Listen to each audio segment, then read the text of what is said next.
Hello students, today I would discuss the poem The Elephant and the Tragopan written by Vikram Seth. So in the poem The Elephant and the Tragopan, the poet raises a serious concern about environmental issues like deforestation, pollution and ecological imbalance. The animals meet to save their habitat and themselves.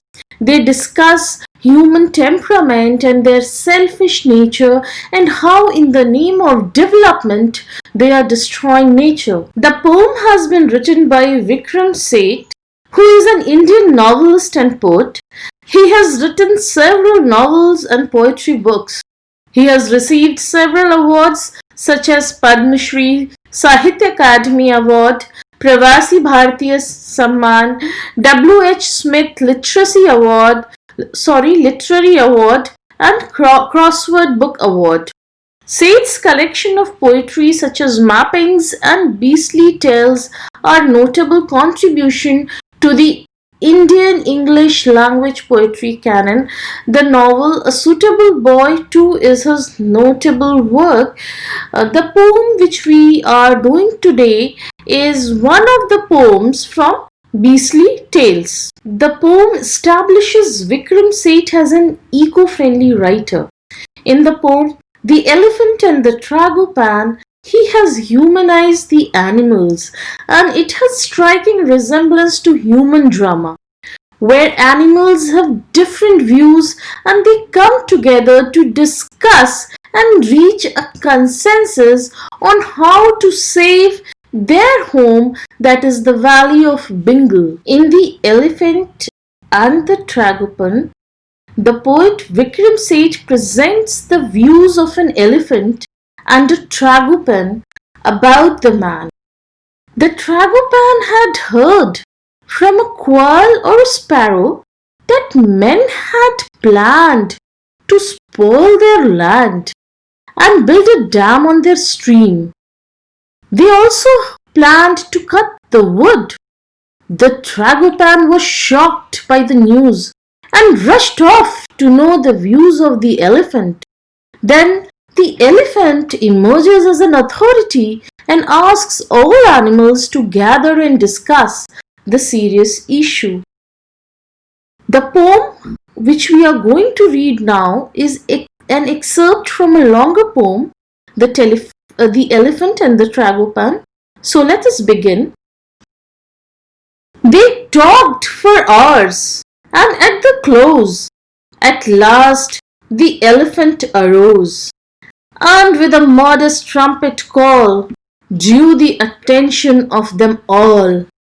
O beast of Bengal, gathered round, though in our search for common ground, I would not dream of unanimity. I hope our views may reach proximity. I speak to you as one whose clan has served and therefore studied man. He is a creature mild and vicious, practical minded and capricious, loving and brutal, sane and mad. The good as puzzling as the bad. The sticky center of this mess is an uneasy selfishness. The first three stanzas that I read just now takes us to the situation, and that situation is a meeting of animals of Bengal Valley. And during the meeting, the wise elephant speaks to various animals about the impending danger they are to face as humans plan to destroy their environment by building a dam in the name of development. The elephant knows man through its long tradition of serving them. They are both good and bad, mild, practical minded and loving, as well as capricious and hurtful. Basically, man is driven by a selfish desire to prosper at the expense of others. The animals, like human beings, discuss about the issue of destruction of their habitat and look forward to reaching a common viewpoint regarding the solution to their problem. The elephant and his clan have served humans for long, and he lists the contradictory character of man that makes his behavior unpredictable because he has both good and bad qualities. He can be gentle yet hurtful, sensible yet stupid, caring yet cruel, sane yet crazy. So he thinks, the elephant thinks that human beings consider themselves the master of the universe and has the right to exploit it for his benefit. As a result, human beings create an imbalance in the ecosystem, endangering the flora and the fauna. He rips our flesh and tears our skin for clothes without, for food within. The leopard's spots are his to wear, or ivory unknots his hair. The Tragopan falls to his gun. He shoots the flying fox for fun. The black bear dances to his whim. My own tame cousins slave for him. Yet we who give him work and food have never earned his gratitude. He grasps our substance as of right to quench and spur his appetite. Or nor will he grant us truce or grace to rest secure in any place. Stanzas 4, 5 and 6 tell us about human beings' selfishness. They use animals for food, clothes, luxury and entertainment and consider themselves to be the master of all available resources, and they have no gratitude for their co-dwellers on the earth. Moreover, they would leave no suitable place for animals to live and flourish. The elephant voices his feelings that humans are thankless people and they have no gratitude for the animals and their habitat. They just know using the animals and the resources available and they are indifferent about the damage done. They even fail to understand that in long run, if they don't take care of the environment and do not take steps to maintain ecological balance, it would lead to their destruction too. Sometimes he worships us as gods, or sings us at Eastead fords, or fashion fables, myths and stories to celebrate our deeds and glories. And yet, despite this fertile fuss, when has he truly cared for us? He sees the planet as his fief, where every hair or drop or leaf or seed or blade or grain of sand is destined for his mouth or hand. Human beings worship animals as gods. But what is the point of such devotion when he cannot care for living creatures? It is not just the animal kingdom that man exploits. He ravages land and water, mindless of the ill effect of such destruction. Irony too has been employed in the stanza which I read just now. As the human beings worship the animals or sing their praises and immortalize them in their stories, but they don't even think once before being cruel towards them and destroying their habitat. So the poetic device irony has been employed here. Begins to thrust its way across these gentle slopes of fern and moss. with aches, explosives and machines, since rhododendron logs burn green. They will all be chopped for firewood or logged and smuggled out for good. As every bird and mammal knows, when the road comes, the forest goes. And let me say this to the trout, the bamboo will be slashed, no doubt. And what the Tragopan and I delight to eat will burn and die. What will happen to your stream before the reservoir your dream of endless space can come about? The soot and filth will snuff you out. What tolls for us is your own bell. The poet shows how the forest will be destroyed by explosives and machines, and how the arrival of road is seen as the end of the forest.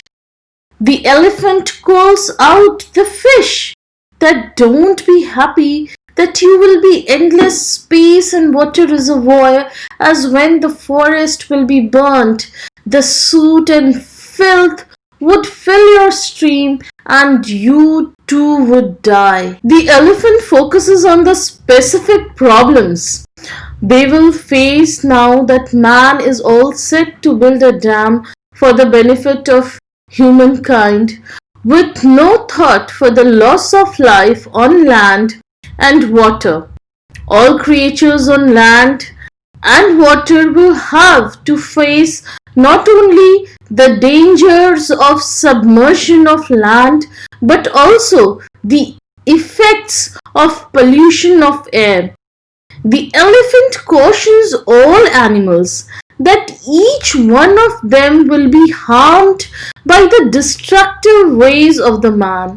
The bell that tolls for the forest is the death bell for all animals. And similarly, let me tell the leopards who may fancy here a forest full of fleeing deer. After your happy passing slaughter, you too will have to flee from water. You will all be homeless like us all. It is this fate we must forestall. So let me say to every single endangered denizen of Bengal, we must unite in fur and feather, for we will live or die together. So the poet addresses leopard's fantasy of having a forest full of deer and the trout's vision of endless space. The elephant reminds them that if the forest finishes, all creatures' life will come to end. This implies that some of the animals may not fully realize the extent of the danger that they are facing when they see other creatures dying out or fleeing. They may selfishly think that they will get to enjoy the space and food left behind by those animals. However, the harsh truth is that all animals would eventually meet a sad end if the forest and stream are destroyed. He calls upon all animals to leave their selfishness and unite for their welfare. So the elephant concludes its speech by asking all the endangered species to unite to fight for their rights and be ready to die fighting if need be. The elephant believes that man's perspective is anthropocentric, that is, the human beings consider themselves as the most significant entity of the universe, while the elephant wants the human beings to have a different perspective, and that is biocentric. So biocentric perspective is that all living organisms, not just humans, are deserving of equal moral and ethical consideration. We could see striking similarity with Panchatantra. So this poem is quite similar to Panchatantra. This poem could be considered as an eco-centric poem, preoccupied with the modern concern for protecting the environment. It reads like a fable from the Panchatantra, with animals thinking and speaking like human beings. Let us discuss the poetic devices used in the poem. Let's read these lines. Sometimes he worships us as gods, or sings of us at efforts, or fashion fables, myths and stories to celebrate our deeds and glories. And yet, despite this fertile fuss, when has he truly cared for us? So in these lines, the poet says that man worships animals, he sings its praises, and uh, animal characters are used in various stories and fashion fables and myths, and they are immortalized, and their deeds are glorified. But despite all these decorative things which man do for animal, and the devotion that they show for animal is a sheer waste, for they do not care about them, and they treat them in a cruel manner. Personification has also been used in the poem. The elephant and other animals have been personified as they voice their thoughts, and the elephant addresses the gathering about the impending danger. They discuss their problems. So the animals and the elephant, they have the trait of human beings have been shown in these animals, and hence personification has been used. So let's discuss the theme of the poem. The human activity is disturbing the delicate ecological balance, and these activities have been portrayed in the poem, and we, the human beings, need to understand the importance of coexistence of all species of the flora and the fauna. Development has to be sustainable, not mindless and aggressive. The animals whose problems and struggles have been voiced in a lyrical, conversation, and simple style in the poem. I hope, children, you have understood this poem well, and in case you have any doubt, it would be cleared during the online class. Thank you so much.